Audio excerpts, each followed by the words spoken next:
right, folks. Sorry if I have to yell. Thanks for all your attendance tonight. We're going to start the meeting. Generally, now we start the meeting with the Pledge of Allegiance, so if you might stand with us, I'd appreciate that. The United States of America, to the republic for which it stands, one nation, under God, indivisible, with liberty and justice for all. Thank you, folks.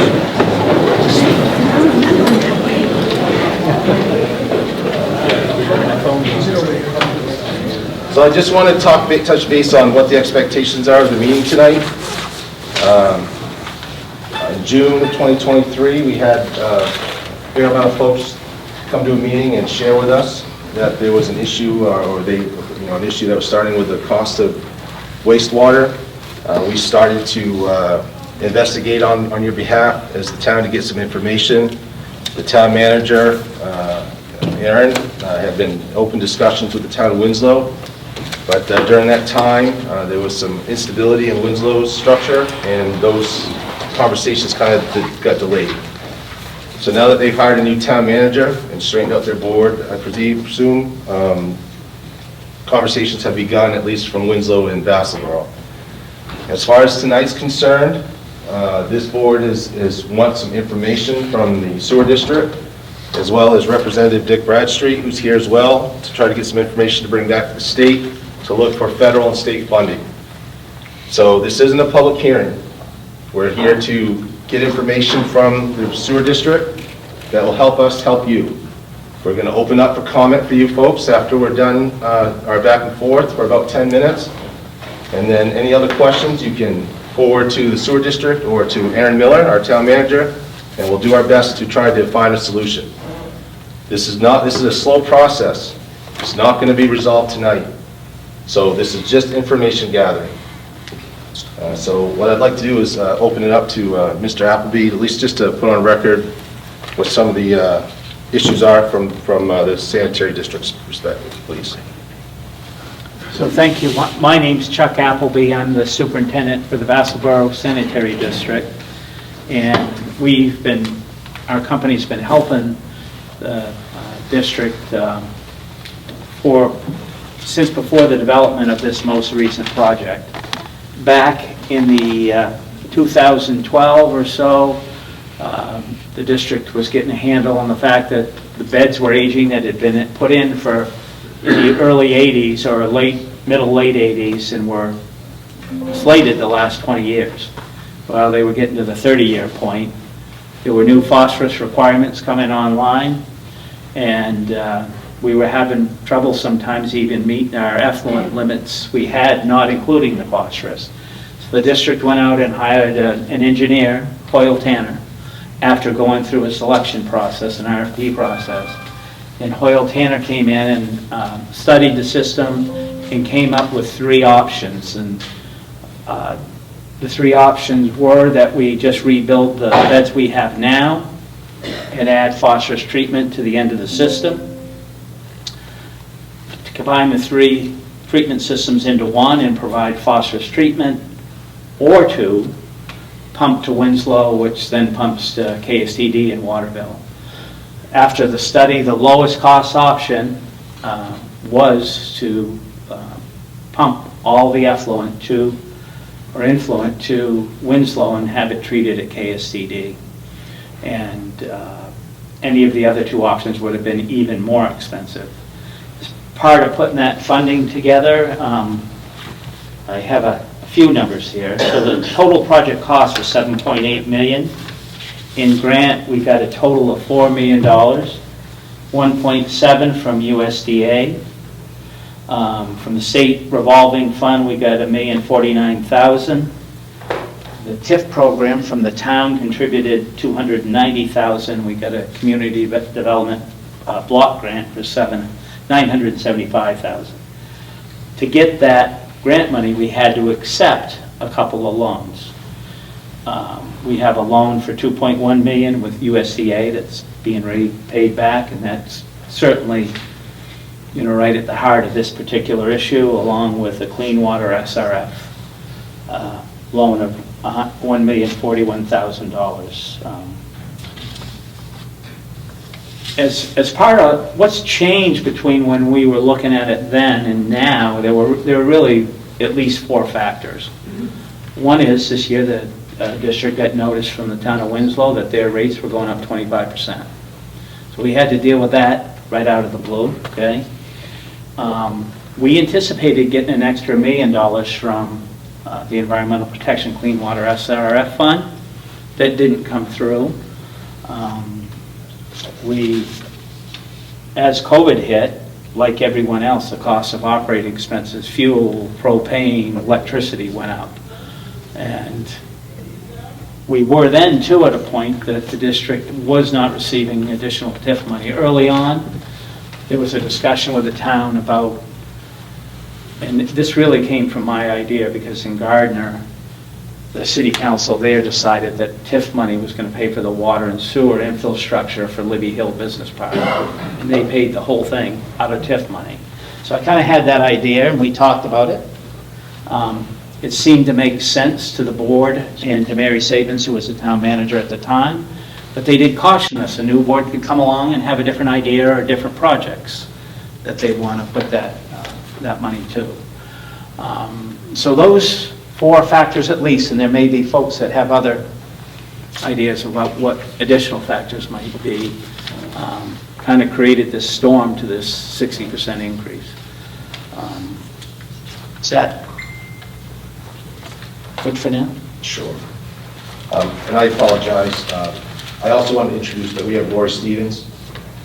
She's from RCAP Solutions, out of the southern part of Massachusetts here, and she's here along with DEP as assistant company from DEP to help find some solutions, and she's offered her services. That will be at no cost. So I did want to take the time to bring that up. All right.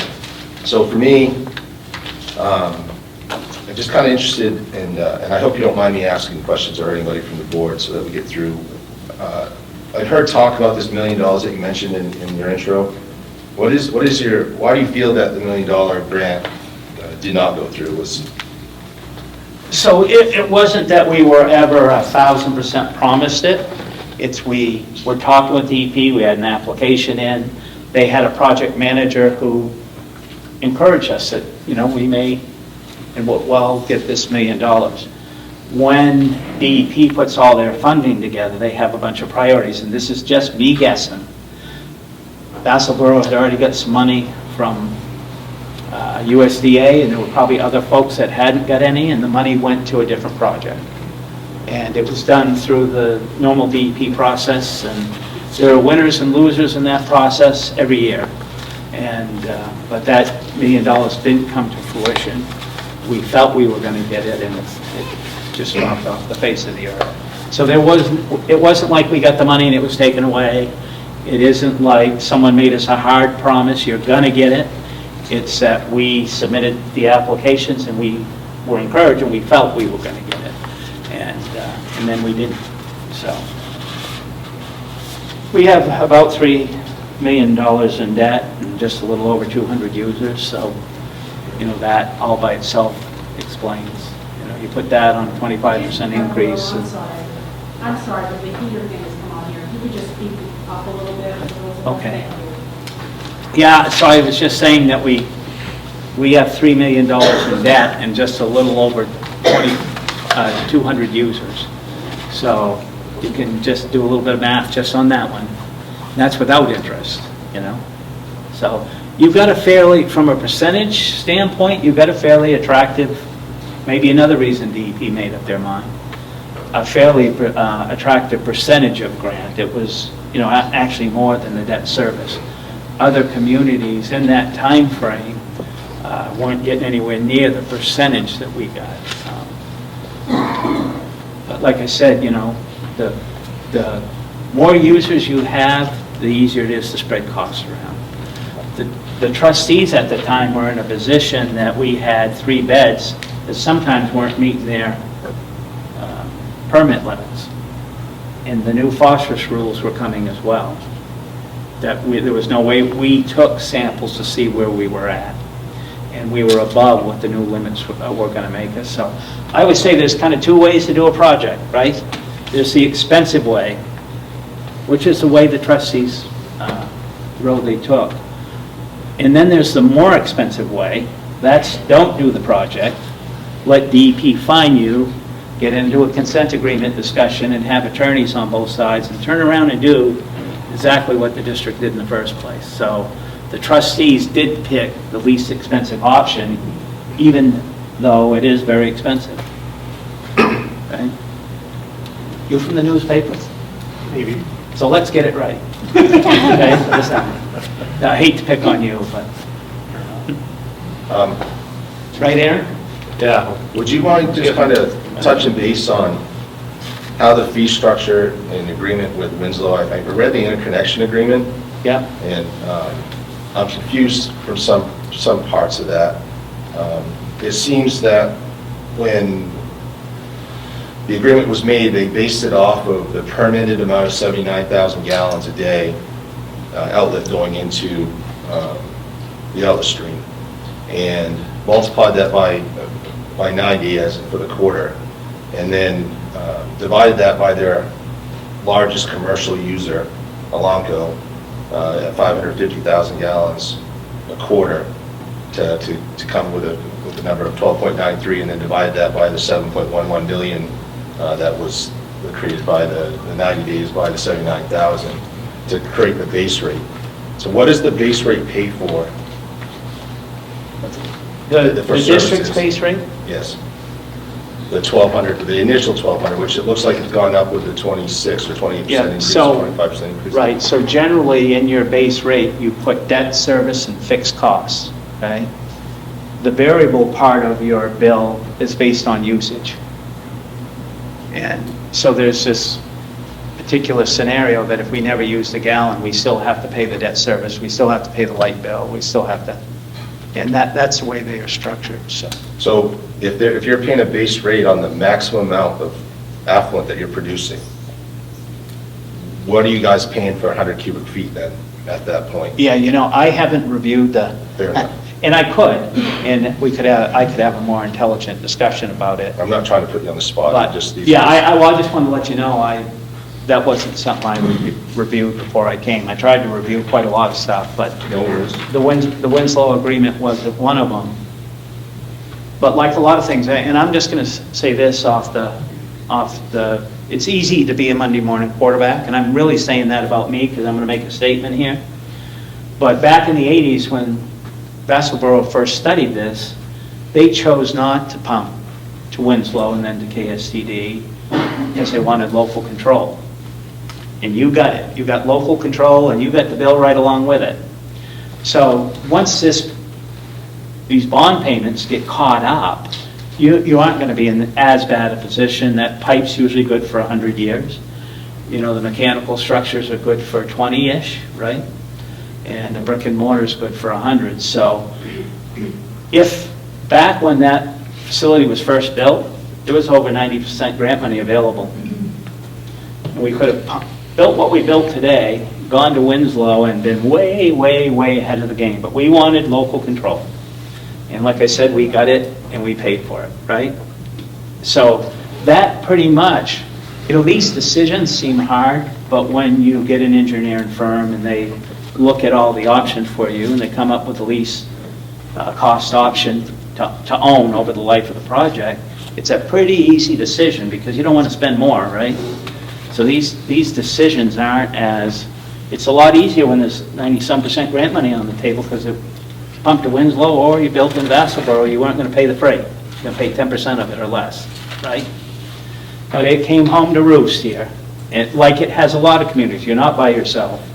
And I'm not really saying anybody did anything wrong. They made the best decision they could, but it set up the particular board of trustees that we have now to make the decision they had to make.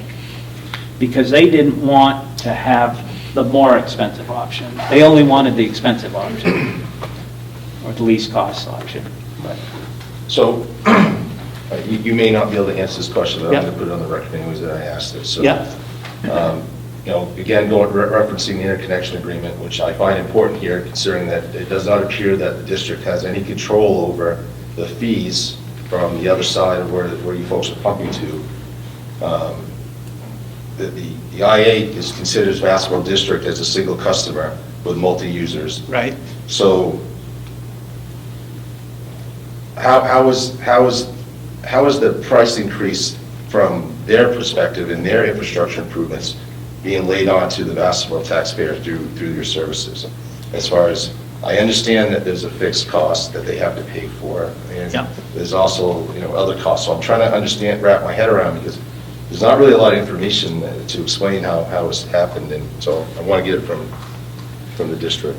Right, so, we basically pay the cost of KCD, the Waterville Treatment Plant, to treat their wastewater, plus the cost of Winslow to transport it to get there, plus our own operating expenses.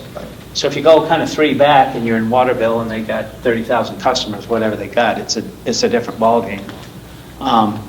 But when that was negotiated, that was Winslow's position if we were going to jump on board.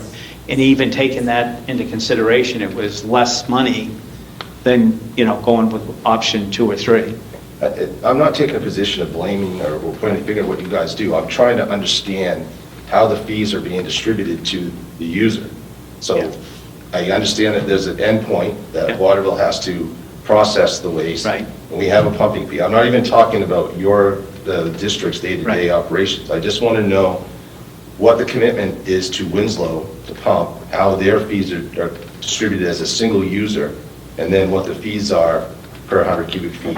Yeah, and I don't know those off the top of my head. We can get you those answers, but Winslow really controls their cost that Vassalboro's going to pay. We could have said we didn't want to go there, and like I said, pick option number 2, and it would have been even more money. But I don't have every particular. But we can get it, and I can look at it and recall. I was a little bit a part of the process. Do you know the answer to that, Richard, without reviewing it? Well, I think that I know the answer in that we were involved in developing that contract. So aside from the fixed costs that the district pays to Winslow, the rate that they get charged per cubic foot is the same as any other customer in Winslow. So whether it's one family or whether it's the whole town, they're paying the same. At the time, it was like 3 cents a cubic foot. And now, I don't know what it's gone up to, but it's significantly more than that. And that's basically what's accounted for the higher costs in Winslow. Okay. The base cost, I don't believe, has changed. And Winslow has a base cost for their regular residential customers too. It's less than that. Excellent. So my understanding is there's a meter, a single meter that the effluent goes through at the Dunbar Road. Am I understanding that correctly? It's in the South Main Street pump station over by the church in North Vassalboro. Okay. How often is that calibrated? It's never been calibrated. Okay. And it's not a bad idea maybe to get it calibrated, but it is a magmeter, right, Richard? Yes. Which are known to be accurate for ever and ever and ever. It's a good point, it ought to be calibrated just to make sure, but they're not generally found to be off. Okay. Have you guys been in a position where you've had to estimate the usage? I don't think so, Richard. Have we ever had to estimate? No, I don't believe so. The meter's been in operation since the plant started. Is that 2020? I think so.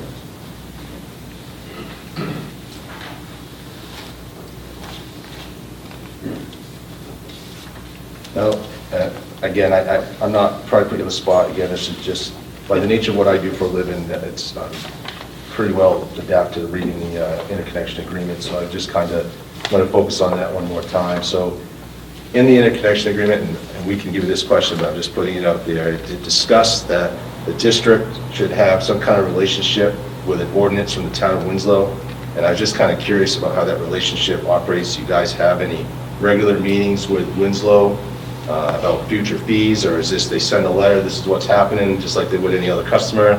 Do you go to public hearings to kind of represent the board or the district, or? Well, I know we've been to a CSO meeting or two, but which is combined sewer overflow. But no, I don't think there are, that they basically send a letter. Yeah, the original ordinance was developed based on the town of Winslow's ordinance, and that's been the extent of the collaboration on that. I don't think Winslow particularly cares if Vassalboro makes some changes to the ordinance or not. But I think that was the basis of that, was that they just wanted to ensure that there was an ordinance that met their approval. Okay. Sorry, how does that happen, the change of the ordinance? To change Vassalboro's ordinance? Yeah.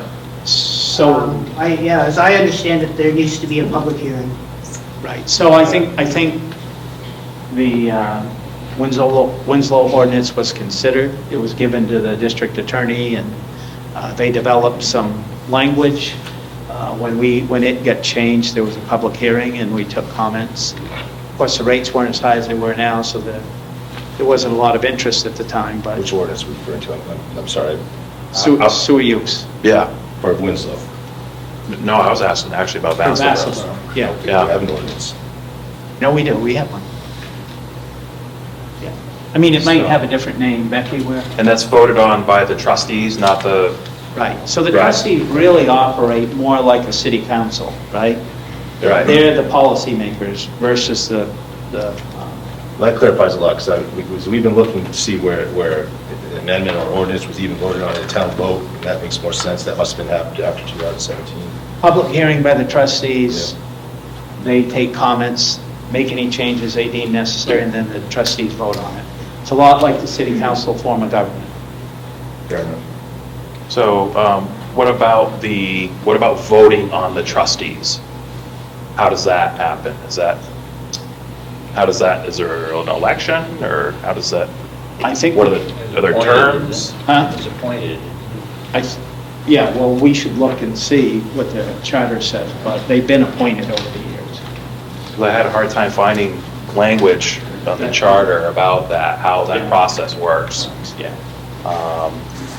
I think there's been an opening on the trustees forever, and the trustees were welcome to invite anybody that wanted to participate, but really didn't get much interest. So I think there's still an opening right now. Right? Yep. Section 3 of the charter references the process for trustees.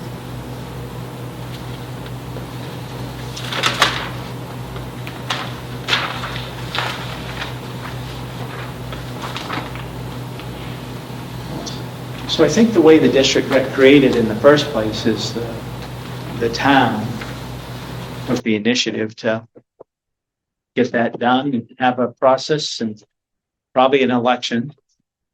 The district was created sometime in the 80s. Yeah. Or put all the piping put in 81. All the piping was put in 81. Still went to the street that time. At that time, it was done in And then a little later in the 80s, the beds were done. 81. Everyone went to service. They Yeah. done and put everything. 81.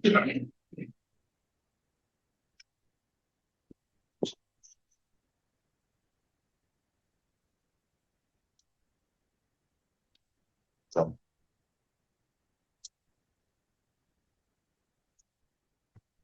I just would like a little more clarification on the trustees. I mean, you mentioned section 3, but I mean, it talks about, a vacancy. Is it clear how the process works? I mean, I know like on the municipal level, papers are taken out, there's a vote. So how does that happen? There's an application, Okay. right? Yeah. The application gets made, submitted to the trustees and for consideration.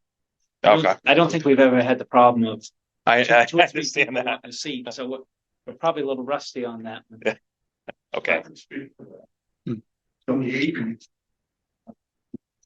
take out nomination papers for that position, and it was the June town meeting time, we did that vote. I know a specific instance, Richard Ferris given. Richard's store, he had nomination papers on. Running Sanitary, that's why I remember it. And he said, "She won't sign my papers." I said, "Richard, everybody deserves a problem. I'll sign your papers, but I won't vote." So I have a very firm memory of that. It's done late 80s, early 90s. And you're saying the charter isn't clear, Aaron, you looked at it. I mean, yeah, it does talk about, yeah, that doesn't, anyway. This hasn't changed. The amendments that were made back in 2017 hasn't changed a lot since 1972. So, yeah, that was. I think the trustees are looking at amending it now again, so. If there's, recommendations, they ought to hear them. Yeah, thanks, Chuck. But I just have two final questions. One, Yep. one's a recommendation more than anything, and you guys can take it for what you will. I think it would be in your benefit to encourage you to establish some kind of terms and conditions that's a little bit more robust than what is offered, at least online. To allow at least some allow for some transparency for questions to be asked, or how for the customers to dispute any charges or what have you. Maybe I'm mistaken, but when I was going through your website, I wasn't able to kind of locate that. I was kind of curious. I'm assuming is it Title 38 that you guys use as your jurisdiction for? I don't want to, I'm not, right, there's a couple of ways to form a district, and I'm not exactly sure which one. This is I think we're by statute. The jurisdiction. Is it 38, Richard? Do you know? Yes. I think this district was formed under the Sanitary District Enabling. There are different ways for districts to have been formed. Right. A lot of them were done by the legislature directly, but there was a process, and there probably is some more information relating to sanitary districts under that law or regulations that may be associated with that. But that is Title 38. It's DEP. Do you know why they created the KSTD at that time? That's what they called it. So KSTD is the treatment facility in Waterville, right. And there's a bunch of communities. Mm. So I think it was a way to give all communities representation. Mm-hmm. It wasn't just in Vassalboro, we serve Vassalboro customers. KSTD, I don't remember how many towns, but there's a lot that end up discharging too. 10, I think. Yeah. And KSTD. Yeah. It was kind of interesting in talking to Nick Champagne over there, and he mentioned how because they represent 10 towns. I think that's what he mentioned, and each town picks a representative to serve on the board of trustees. Right. And then the select board, picks the trustee from the town For their town. and then they actually are the ones that can remove that person from that board if there happens to be any issues. I'm just trying to nail down the quasi and the quasi municipal, language. Piece and of it, yeah. And and I wasn't prepared to talk about that. Sure. And it's not my area of expertise either. I know how to treat wastewater. Right. Yeah. Does the county play a role at all in funding at all for these situations that you're aware of? Or? No. I mean, when I say that, we did apply when they had, what was that? The ARPA funds. We did apply for funds through that to go towards our project in relief, but we didn't get selected. I know that's been the only time I've ever known the county to be involved. I do think Kennebec County supported Augusta, or God, Greater Augusta Utility District, with some funds, but That's also quasi municipal as well. yes. Yeah. Yeah. There are, I mean, the other way to do it, it can be a town department. Hmm. And I've worked in both town departments and districts, so. I just gotta get this question out there. It's Sure. been brought to my attention from different people calling and emailing. What's the contingency plan in the event that you guys face default? Well, I don't know if there is one. You know, we'd have to develop what it is, and I don't know what it could be. I did talk to DEP a little bit about this, and they told me there was only one community defaulted, but they made it back up. It's really never happened.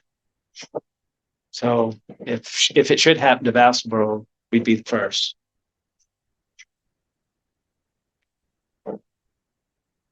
Rick, do you have any comments? No, I think the question was just, we've got pipes that are 100 years, another hardware that's got a very long life, yet we're trying to pay it off in a short time frame. Not sure what the term of the loan are or the interest are, but one of the options looking at, could you lengthen your term?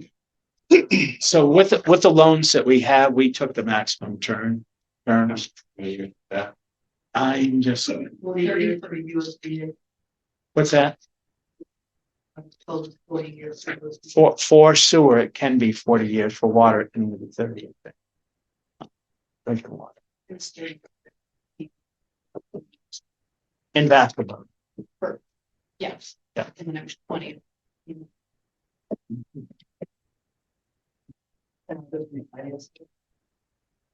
If you meet certain criteria. I mean, that is, one of the thoughts that I just recently in the last day or so.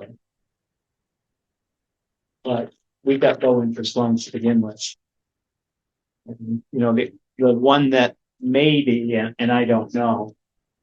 You know what the interest rate was for USDA? I believe it's about 1%. Yeah. A little bit more than 1%. Yeah. Yeah. 0.6. So if we could find a better rate, then What is the, you had one loan for those, $40,000 on, that was like a 10-year note. What was that for? It was on your, budget, your 24 budget. Yeah. this is a $40,000 loan, Becky, With that, yeah, there was a $40,000 loan that we have in our budget, debt service thing for $40,000 loan. You know what that one was for? It was a 72 total. I think you guys haven't paid down to 40. Probably was some planning money to get the project off the ground, but I don't know for sure.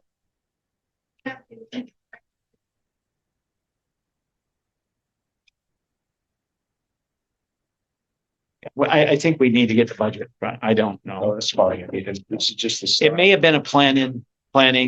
I believe that there was a planning grant made by the DEP or bond bank for the planning part of this project, way at the very beginning. And it was only to be paid back if the project ever got built. And then it got rolled into the financing budget. So that's why you'll probably see it showing up as a line item. And But if, I don't remember that it was I think- $40,000. no, I It think seems like it was like 27,000. Yeah, I don't know without looking at it. Mike, do you have any questions? Representative Bradstreet, do you have any comments or questions? Well, I was at the meeting you had a few weeks ago, and I mentioned that I would contact the governor's office, which I did. She had the DEP respond to me, basically told me something we already talked about at that meeting, that we just don't give funding retroactively. Usually they're done while a project is being handled. So I asked about what they knew about the $1 million loan that we hoped for but didn't get. Haven't heard back on that yet. And I was kind of waiting to get more information before pushing that too far, because I want to know what I'm talking about before I go too far. Have been in contact with Senator Pouliot, who's going to try to be here tonight as well, but he's got other obligations tonight. Anyway, we plan on working together to see if we can pursue maybe DEP or whatever. If it were a mandate, by the state, then perhaps something else comes into play that would cause them to maybe take a second look at this. I'd say that's a long shot, but it's something we're going to look into. So that's where we're at right now. I know there's surplus money at the state level, but it doesn't usually go for things like this for individual towns to pay debt service. But nothing ventured, nothing gained. But I'd say in those two regards, long shots. Okay. And I'd ask, if you could, the questions we said we didn't know the answer to off the tip of our tongue, if Aaron could email them to us to give us a chance to respond back to you. Sure. We don't want it to end like, we don't know. No. We can dig back in, tell you. Absolutely. Okay? Yeah. Go ahead, Rick. So one other thing that, as we went back and looked, when we asked about the requirement for the phosphorus, that appears to be an unfunded a federal government mandate. And so one question was poised was, Senator Collins is on the Appropriations Committee, perhaps reaching out to her office, we could see what, if anything, could be done to help us out, in this situation. So the first thing we need to do is figure out how much of this was unfunded, that was the phosphorus side of it. And then, reach out, work with her people, see if there's anything they can do to help out. And I'm sure there's other communities that may have the exact same problems. Just is it, 30 grand or is it 600,000 or 800,000? I don't know, we don't know, but that's one of the things we will need in order to pursue that. Ms. Stevens, would you like to comment on anything or just kind of briefly touch on what you folks do at RCAP Solutions? So my name is Laura Stevens. I work for RCAP Solutions. We help small and underserved communities meet their water and wastewater needs. Our services are provided free because we're funded from the Environmental Protection Agency, USDA, and Department of Health and Human Services. So I was called by Aaron and wanted to me to look into this matter and maybe look over a budget analysis of the funds, the grants, the loans, what came in, what went out, and to see where we stand for now and into the future. So I offered our services. It would be with the Sanitary District because it is not under the purview of the town, so I am willing if they are interested. Would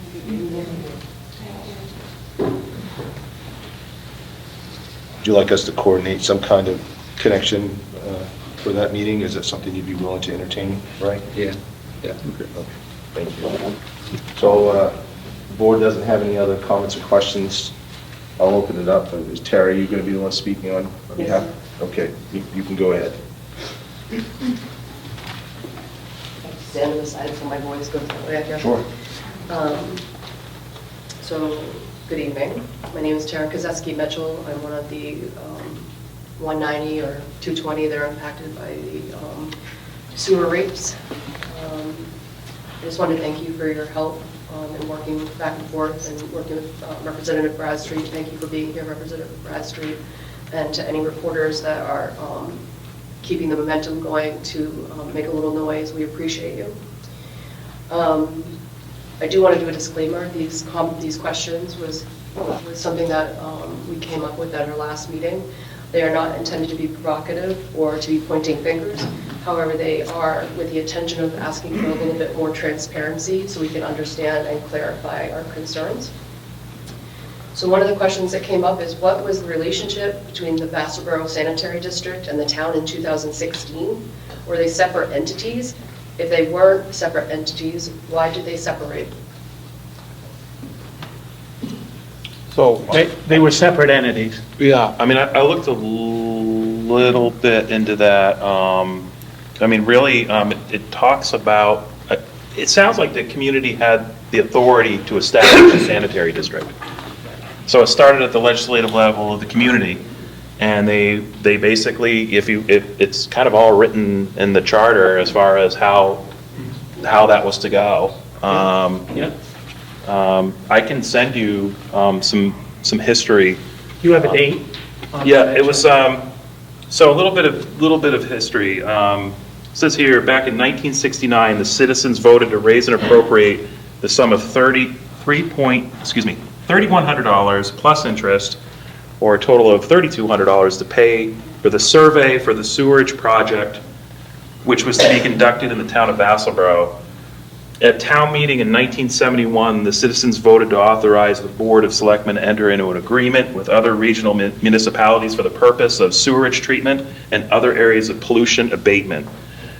And then at a special town meeting in December of 1972, the citizens voted to accept the act creating the Kennebec Sanitary Treatment District. If the town had not done this by January 1 of 73, further legislative action would have been needed to join. Says Mr. Hodson of Wright, Pierce, Barnes, and Wyman of Thompson made the recommendation to create the KSTD. A question and answer time covered such as limits of the proposed system, proposed streets, pumping stations, cost to users. The vote was 124 yes, 21 no. In 1972, the town elected by secret ballot 5 trustees to serve on the Vassalboro Sanitary District. And then, that was one article, or 2 articles. The other article was citizens of the town voted to incorporate a sanitary district to be known as the Vassalboro Sanitary District. In 72. Correct. It was March of 72. Was there a follow-up question, Megan, is related to like any grant funding that made us ineligible? No, since we're not. Okay. Are there additional waivers for requirements to connect to the line beyond 300 feet or extraordinary costs? There seems to be many discrepancies related to, I walked the main street trying to deliver flyers. And so as I walked, I found that, there's a bunch of people that have to pay like I do. And then there were people right up on the road that are not paying at all and don't have to ever for their report. As I continued on, there were people right up on the road that said that they didn't have to until their sewer system failed. And then, of course, down in the middle where the Roys are, they're far back from the road, but they're having to pay for a service they don't use. So we're just trying to understand what are the exceptions and why are there so many inconsistencies as to who's on the line, who has to pay, who doesn't. So, go ahead, Chuck. Yeah, and I'll just give you, because I don't know all the answers without looking at the ordinance again. But by Maine State Plumbing Code, if you're within 100 feet in your new construction, you got to hook up. State of Maine. So I guess that would be a question that I would like to walk Main Street with you and figure out why there's 25, 30 people that are on the line and they're actually using possibly the system versus the Roys who don't use it at all and have to pay. Okay, yeah. Okay, so I think the trustees most of the time have taken the position that if you have a functioning septic system, they'll let that system use itself up and then you connect. I guess that's my concern though, because They would have the right to mandate everybody connect if they wanted to, but they haven't taken that stronger position because, if someone had, before they had the opportunity to connect, they spent quite a lot of money on a leach bed to treat their wastewater. They were going to let them run the term on that bed. I don't want to continue to talk about the Roys because they're just the ones that are far back from Yeah. the roads that have a perfectly functioning sewer system. Yeah. But they're paying for a service they don't use. Meanwhile, there's a whole bunch of residents right on the road that are not paying anything or even receiving bills. Yeah. So I'd like to do a little bit of research and Sure. we could look at that. We would appreciate that. I think we do charge a ready-to-serve charge if someone's eligible. We don't charge that ready-to-serve charge if you have a vacant lot. Not everybody is receiving that bill. Yeah. Okay? So that's probably something we should know, so we could Yes, get that please. right. Thank you. Yeah. What are the specifics related to the 60% increase? At some point, I don't expect you folks to do it now, but if we gather again for the next meeting, or if there's some reports that come out, I also did a FOIA that asked for this information as well that you probably have received. Please show us the report calculating how this number was determined. Yeah, okay. I don't have it now, but yeah. But somebody will write it down so you can get it to us? Yep, hopefully Aaron's going to get us the question. Yeah, I can get the question. I did ask this question to Becky, Tara, and the response was income less 17% for outstanding liens minus expenses. And now that we're talking about the budget a little bit more, thank you. When analyzing the last published budget, which was in 2020, a line item did not exist related to salary. or a line item that we can't figure out what it is, it's a $90,000 annual cost. And again, it's a new line item that didn't exist before in 2020. Can someone speak to what that is? Right, so I think that's for district staff that handles the billing, answers questions, does other work for this, and it may involve more than one person, I don't know. As the secretary and treasurer. Secretary and treasury combined, yeah. Because, I don't know if you can speak to it, Megan, but there's 3 line items that basically make it so we never can catch up and pay our actual debt off because those 3 line items, can you speak to what they are? So we had just noticed that there was an increase, obviously, to. You're probably gonna have to speak. Sorry, Megan. Yeah, no, we just noticed that there was a line item again for that administrative payroll, including quarterly taxes for the 90,000, and that wasn't a line item in 2020, so we were wondering, you know, Yeah, so if staff members were brought on, if they're full-time positions, things of that nature, because that is a hefty annual cost. Yeah, so, you know, we should look at that more and get you an answer, but to say, you know, with the old system, before the new system was built, there were a lot of outstanding folks that weren't paying their bill. And the trustees decided they had to crack down on that. The debt service was coming on for the new facilities, so the budget certainly has changed format to account for all those different items. Chair, do you mind if I just interject with a follow-up question? Please. Thank you. Along with this line of the 90,000, is there a benefit for, I'm not a proponent of cutting jobs, but just asking, is there a benefit of going with somebody like Maine Rural Water to handle billing, or? We used to work with Winslow, but we didn't, you know, find that always worked for us. So it is done in-house, but no, it's nice. There are no benefits, I don't believe, right? No benefits. Are all the properties owned by the Vassalboro Sanitary District necessary for maintaining the current system, Yes. including the one on Sanitary Street, sir? And so the power for Willow Street pump station comes through that facility. That's where the trustees hold their meetings. It's where the equipment that they own, which isn't much, is stored. But it is part of even just running the system. So you would have to do a construction project, let's say if you wanted to have the trustees meet at City Hall or Town Hall, and get rid of that building. There's sewer that runs through there, sewer mains that run through there. So it's, you know, tied up in tied right up with the operation of the wastewater system. We just wanted to make sure if there was any liquidating that could occur to offset the cost of that had been considered. Right, So thank you. so you know, There is actually a property that the district owns, which was the old septic disposal, Okay. sludge There we disposal go. site, and it's located off Oak Grove, I can't remember. Tabor Hill Road. Tabor Hill Road. It's a few acres in size, and I think it's where the demo from a previous project was dumped or located. I don't know what the value of the property is, but that would be a property that the district doesn't need. Can I comment on that, because it bounced my property? They put sludge there for several years, they stopped putting it there because it failed some testing or something. So I think you'll find that it has got to be investigated if you're going to sell it. I don't think we'll sell it fairly easily. Yeah, there are certainly some issues. And I don't think it costs the district any money either. We don't pay taxes, right? So could you sell it and get some revenue? Well, maybe, but like you say, there have to be an environmental study done and maybe some work to get it up to standard. So They're it could be testing for PFAS right now in that area. Yes. All the sludge sites are getting tested for PFAS, and that was a sludge site. That sludge actually went away with the new system. All the chambers are there from the first installment of those beds So that failed.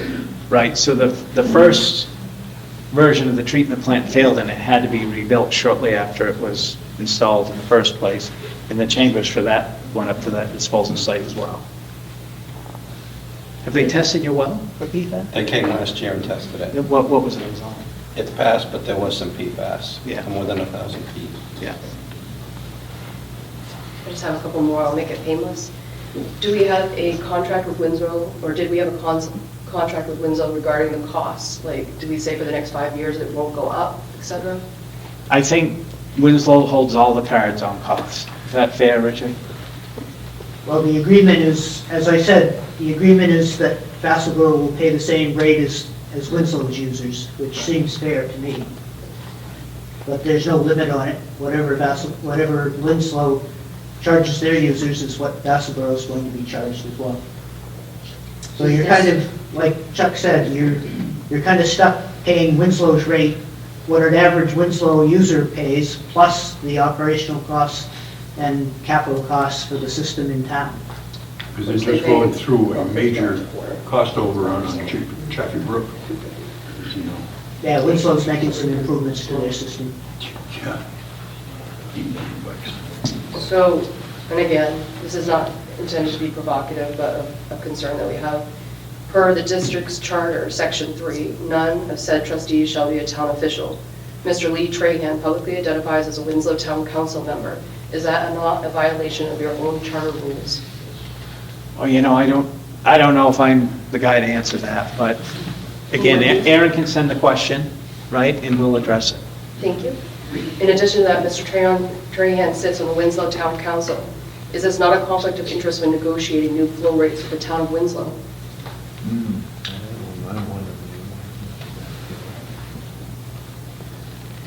I think, yeah.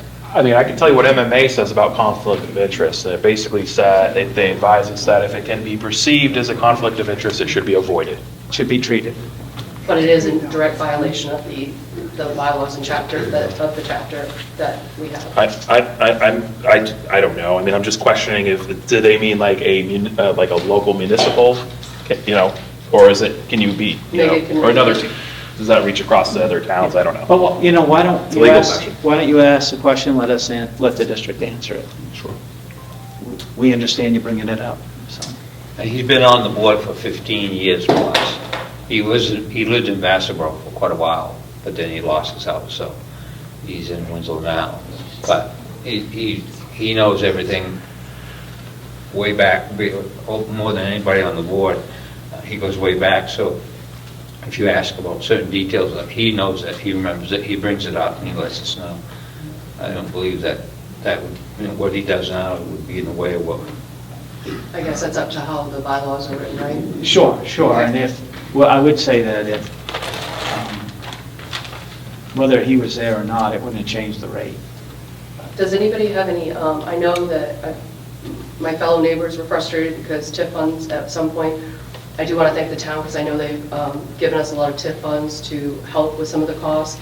TIF, people were encouraged though to apply to the connection fee, Erica, and they were offered TIF funds to help with that. I think there's some discrepancies with that because the articles that I've read, even the ones that we just had written recently, talked about a 140 to 240 increase to connect.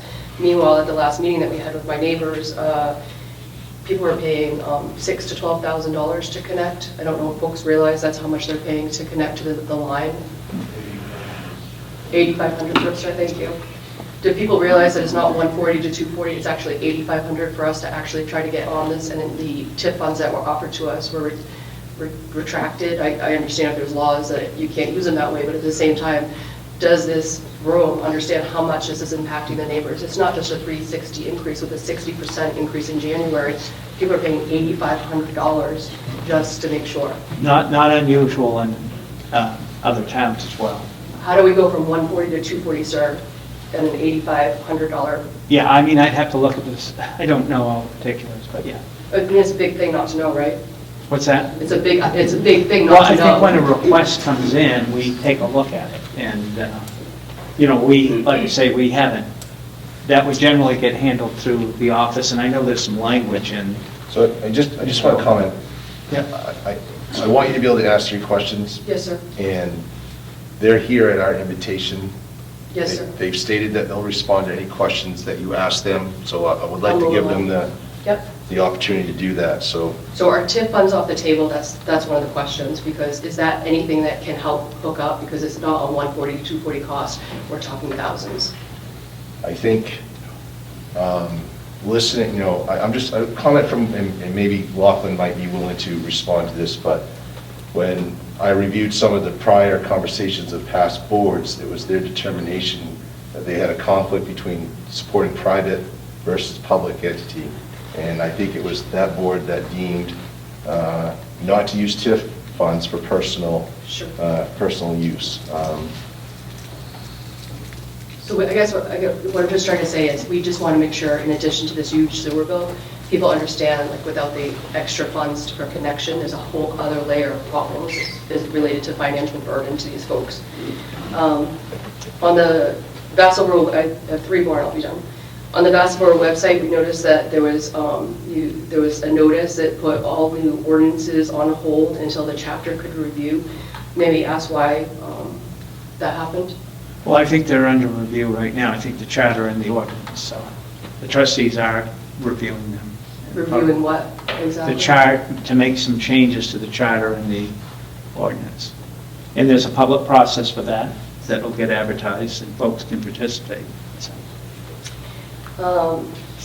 This was a rumor, and I'm just trying to clarify. Were there the initial project costs aligned with the total project costs upon completion? In other words, did we come within budget? Is that another way?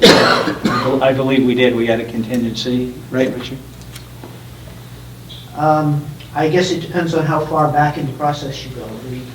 The final costs of this project were quite a lot higher than what was originally figured or estimated during the planning. So one of the things that some folks had heard, and I don't know if it's true or not, is that there were engineering mistakes. Do we know if that's accurate or not accurate? I think there's engineering mistakes in every project, including this one. Any that would be considered a liability issue that we should pursue legal action against? I mean, in comparison to other projects I've seen, they look small to me, but they're probably bigger because Vassalboro's a small town. But I mean, one of the things I was looking at was the $250,000 that we had to pay for manholes or manhole covers. no, I think that was a whole separate project. That was recently, correct? From upgrading the system.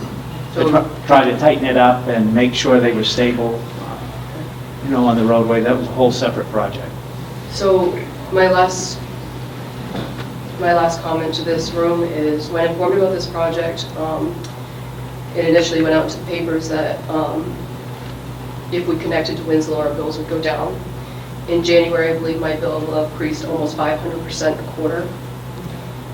Is the district actively working? Now I've heard that there are some conversations to figure out other solutions. But prior to this noise, where's their conversation about trying to find solutions to provide relief to the 200 people impacted by these crippling decisions? Well, I think we got $4 million in grant. And I just think that's a testament to the district's effort to get whatever money they could. Town provided TIF to go to the project as well. So we would have liked a lot more. Sure, I got it. No doubt about it. But I do think there was an effort and some pretty heavy-duty conversations with the funders about what we were going to get. And So my last comment is just, and I've been saying it all through papers and news channels that we've been doing, at what point is it just unsustainable to expect 200 of us to pay back a $3 million project? We already have 10% in October, 13 to 15 more people got liens in November is my understanding, and we haven't hit January. So I beg of you guys, representatives, to figure out how to help us, and we are willing. You can see these people have activated. We're willing to do our part in any way possible to make it so that we can keep our homes and keep our livelihoods going.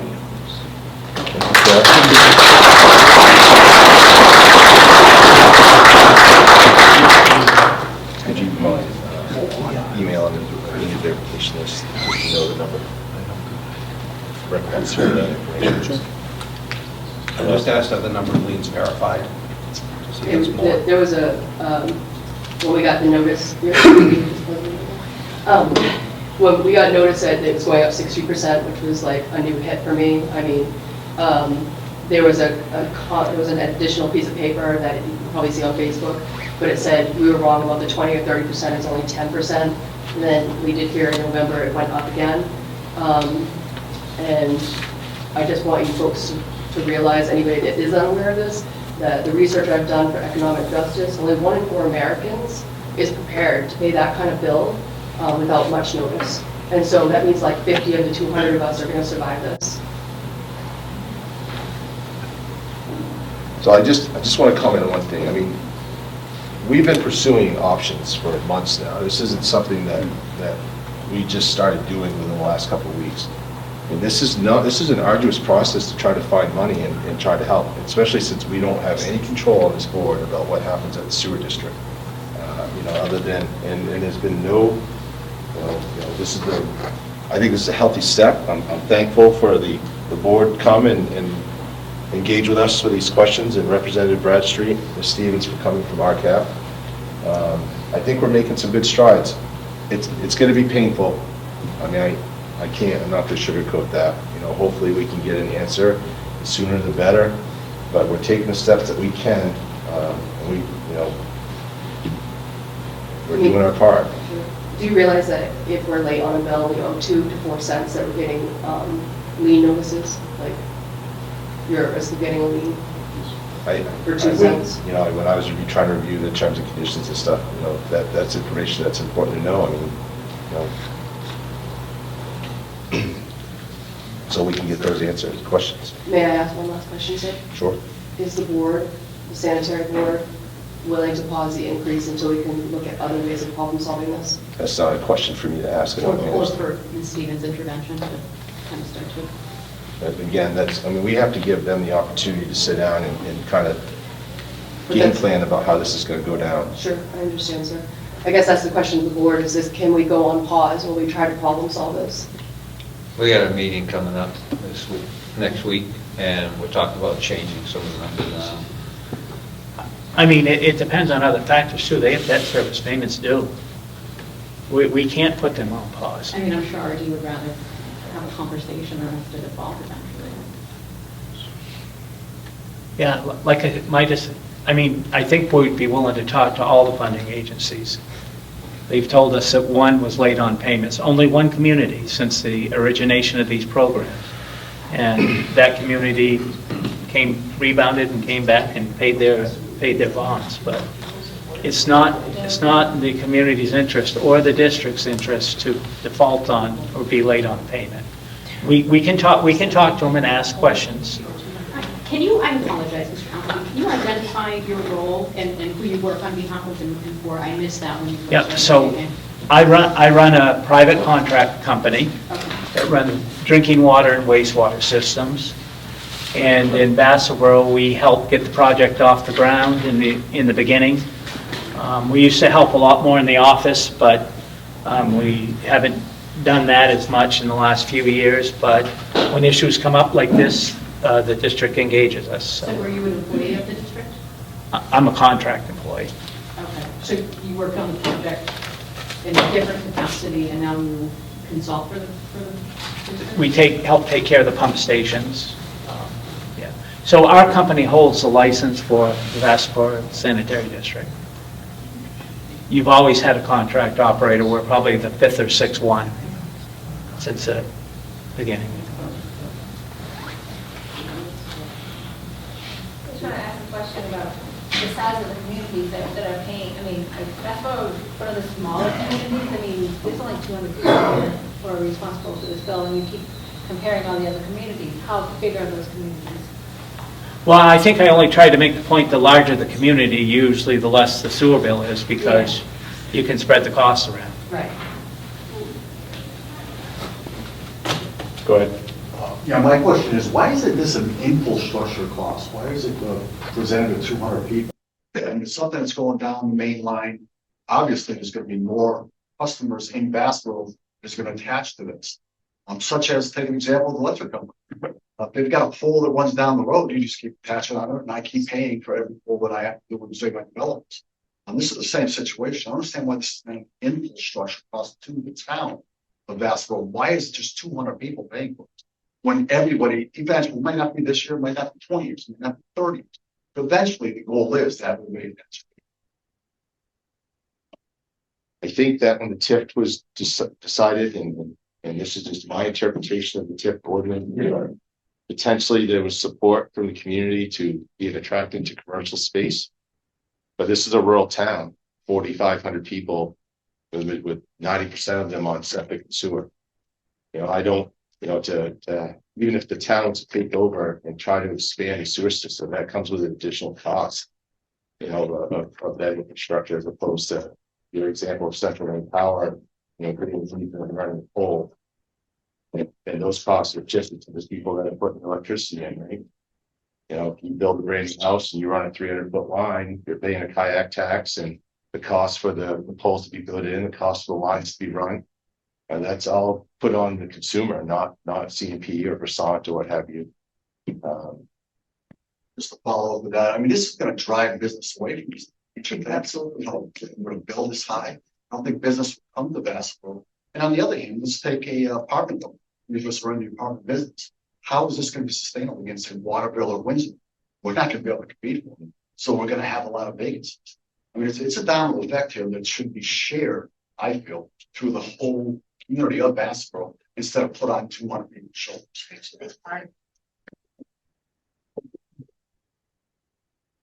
This will be my last contribution. This was the last resort for us. But if there's no end in sight, this is a petition I wrote to make a community issue. I need you to write whether you're a registered voter, your name, your address, phone number, and your signature. We need 150.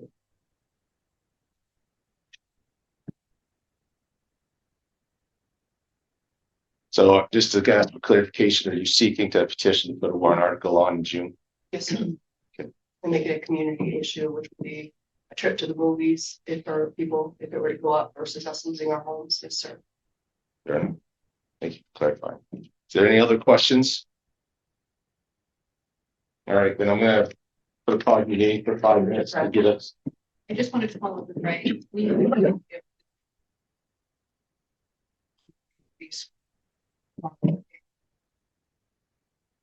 You had said you guys have a meeting coming up, and we asked you when we could anticipate having response to that question. We are January 1st is what we mentioned. Yeah, so, just asking to get a response, whether you're gonna lower rating. Oh, yeah. Well, whether you'll put a pause on raising it January 1st to the 60%, if you're willing to put a pause on that increase while you work with Ms. Stevens. And you had said that the board needs to meet to discuss that. And I was just asking you when you anticipated the board would have that discussion and we anticipate a response. Well, next week. We have a meeting next week to the petition. Is there a particular way we could collectively get that answer from him? Yeah. Probably with Becky, she posted on Vassalboro Sanitary page and probably the town.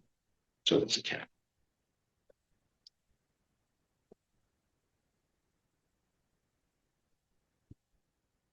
Well, I appreciate everybody's coming out tonight and offering your opinions. I thought that I'm going to take a 5-minute break and we're going to get on to the rest of our business that we had scheduled today. If you have any questions that come up after that, the 3 of ours, 3 selectmen's emails are available. Please reach out to the town manager, forward your questions on to the sanitary district. We're going to continue to have a robust conversation with all the parties. Please allow them some time. I mean, we're bringing some new stakeholders in to assist. It's going to take some time. So What's happening? thank you, guys. Thank you. Yeah. Okay. So, just this is kind of talking about a little bit about TIF.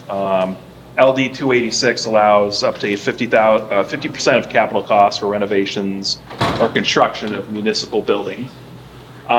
We talked a little bit about how can we use these funds in the community. This legislature is kind of relaxed how the town can use those funds. And so after discussions with the town attorney, the thought is that there's no reason to look at amending your TIF ordinance. I don't agree.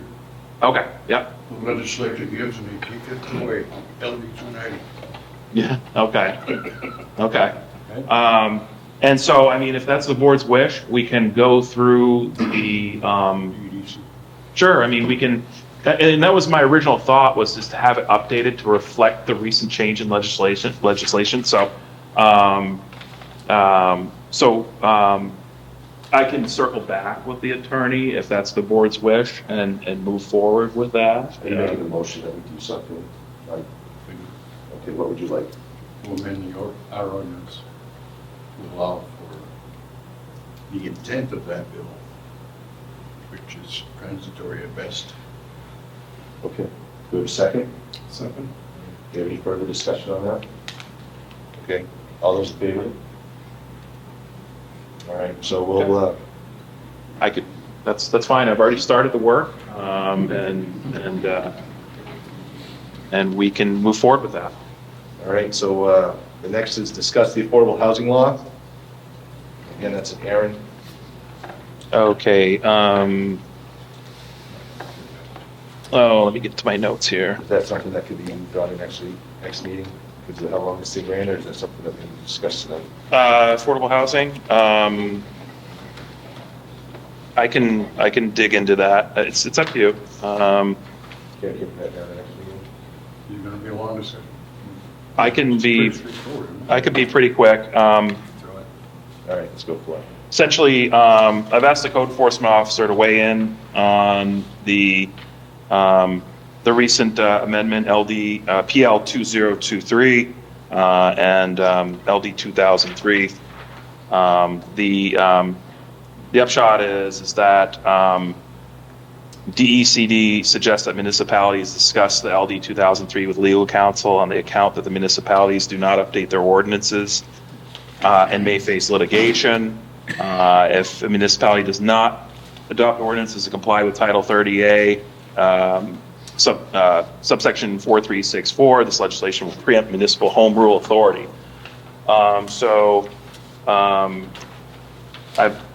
That's the CEO's recommendation as we is to move forward with that.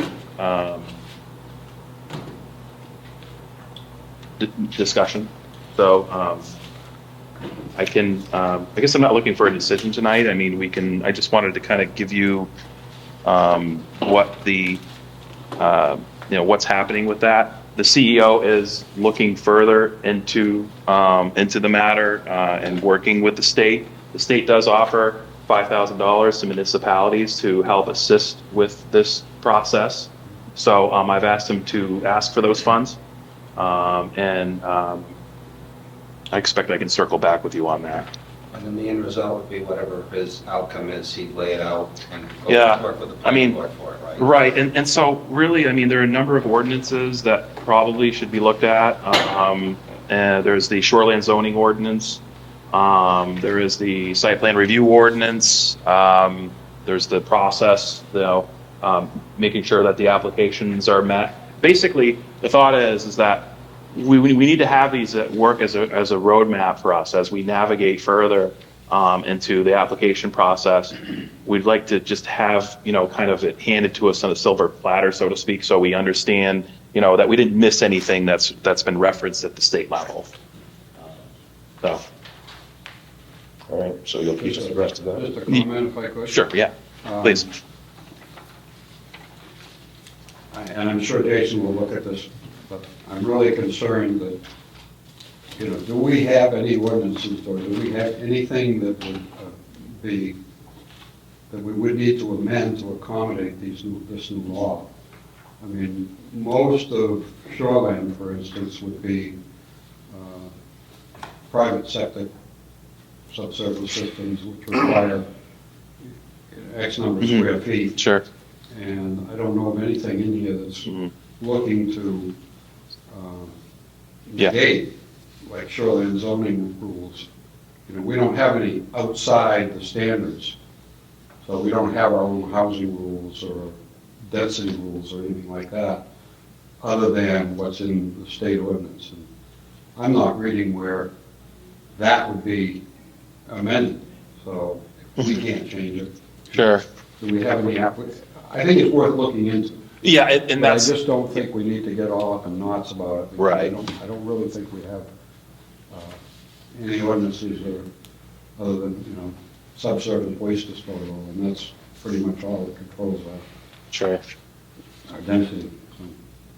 And I think Doug, that's exactly what we'd like to look at. Yeah. You know, is Just to make sure. are there any pitfalls in what we have, and as we move forward. Again, there's funds out there that are available. I mean, my thought is that could be used to pay for attorney's fees, just to make sure that we're good to go, just to get another look at what's happening. Yeah, now it's a prevention. Yeah, exactly. Yeah, were you done talking about TIP? Yes. I don't have an agenda for anybody, can I just ask you a question? Because as a department head, you've never been asked from recreation to ask for TIP money, and I know there's categories that recreation programs can qualify. Would we be asked to, when would we be able to request a TIP?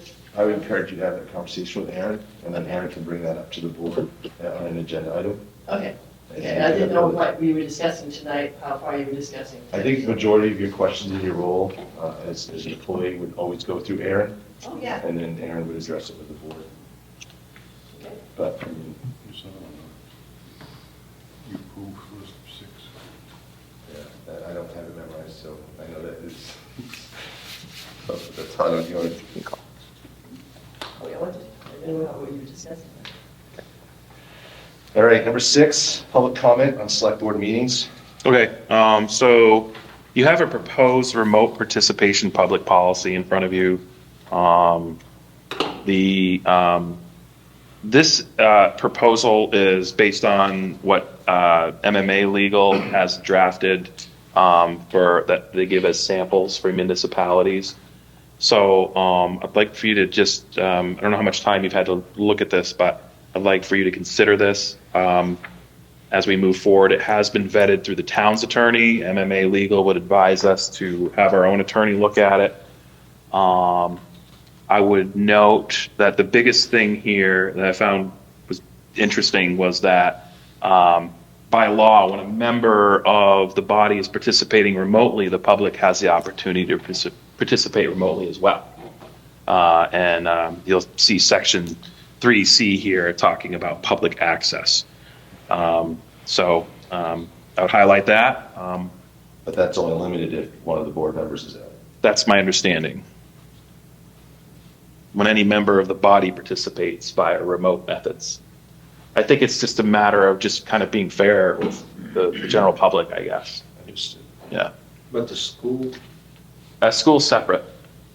The school is something entirely different, is my understanding. Different regs on how they do their public. That's my understanding. That it's this, and when I'm looking at the statute, it does reference schools, and there's a difference there, but I didn't dig too deeply into that. Do we want to comment? Do you have any comment on this? Right.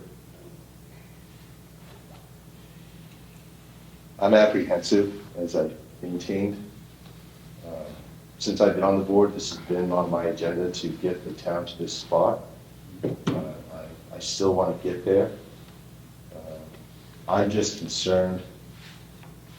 I would rather go too slow and reevaluate as we get more comfortable in exercising this when it comes to public comment from outside than too fast and then having to walk it back.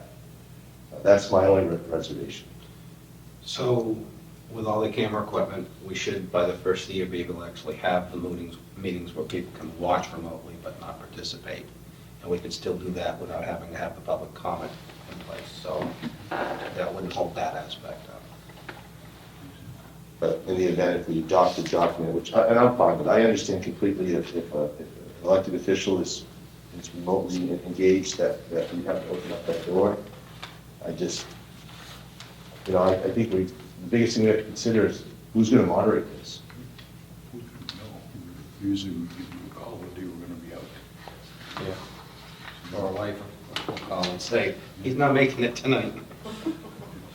Well, if you were to participate from home because you couldn't come in for COVID or what have you, that would open that way for this.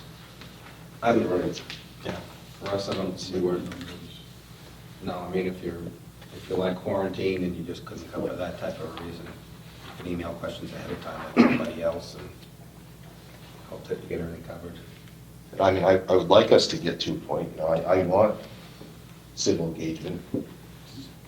But, you know, it does concern me what's happened in other communities and It's not the time. so, I mean, should we be more specific with section C? As it, yeah. Or is that clear enough language?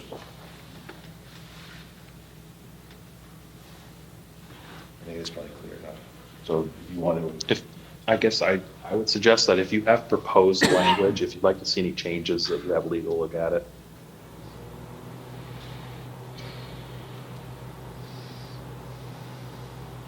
I think, you know, I'm glad you took out number 4. I don't know if that was our attorney that took us out on. It was at his recommendation. I mean, I think that we should be present in the public majority of the time. So the convenience body, I had that highlighted. Yeah, I can see why. It was kind of open-ended.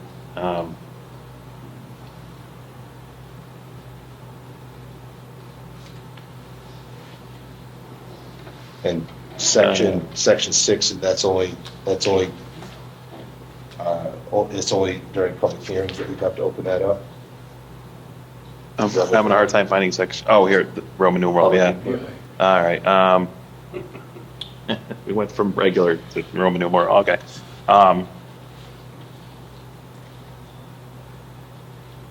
During the public proceeding, an effective means of communication.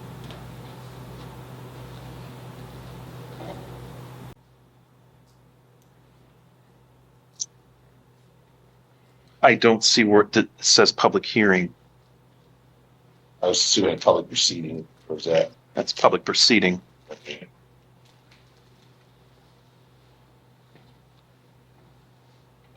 I would challenge that, I guess. I would limit it right now until we can get this thing off and running to only one of us are. But Deanna needs to participate in our side. That's my opinion, so. And we've got a conversation on how to do that. I thought that we were down to 2 people because one was sick. And then somebody could participate, but they couldn't get back for work or something in time. That would be the only situation I would see. In the worst case, you'd have to cancel the meeting. But it's not like it. Is a vote contributor considered part of the problem? I don't know, it's a good question.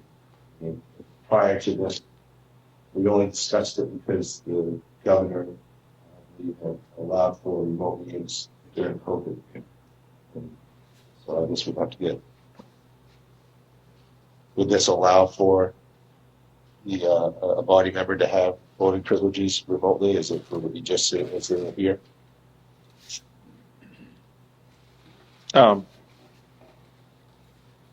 I would want to double check. Okay, so you want to do it until next week and we'll, next meeting, and then we'll give you time to kind of respond and Sure. any other questions we could be able to. Yeah, please do. If you have any thoughts or questions that I could pass off to legal. Hopefully we can get this showed up next time, so it'll be ready for January. Okay. Thanks, Karen. All right, so we're moving on to, that's the generator at the town office. So I did reach out to the both people that provided quotes on the generator for the town office. The thought was maybe we could, get a smaller generator, power a portion of the building during outages. One of the responses that I received was that you're looking at having to move circuits, which requires pulling circuits out of the main panel, installing a small transfer switch and an emergency panel or a transfer switch that has a small panel included. He said it usually costs more to do this because it's labor intensive. He quoted a 20 kW, and the smallest generator they will put in is a 14 kW.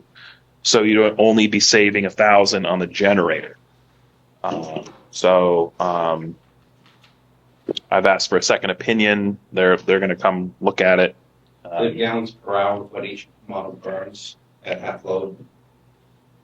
But it was more about, for long periods, if a smaller one would save you 30-40% and get your tank to last Sure, right. a week versus 5 days or something. That was my thought process on it. So I think we need to see how many gallons per hour at half load, each unit would use, and then Okay. do a little bit of a baseline. And Okay. If it's a small amount, then it's negligible, but if it's 40% or some, then it might be worth exploring to do the circuit so that, you've got sustainability in crisis situation. Right. Okay. So how many gallons you'd be using at a half load? Yeah. Okay, thank you. Gallon per hour. Yeah. Any comment, Mike? You just want it. I mean, we're saving $1,000. I mean, it costs $1,000 extra with less the headache.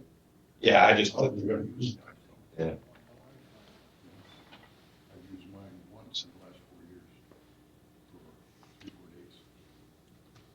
I'm just thinking when we have had to use them, when that line goes out, it's usually a major event, it's a long term, it's several days. So that was my thought process on the fuel. Yeah. All right. Well, while we're at it, we did mention last time that we wanted, I was just going to comment from what Aaron is explaining. Saving $1,000 on the size of the generator, but it's probably going to cost you double that to rewire. I understand. I understand. Be careful how many pennies you can save in the decision-making process of the staff. Which I mean, I'm Well, going you have a panel that would do, sir. the only thing that I want to finalize is when we last meeting,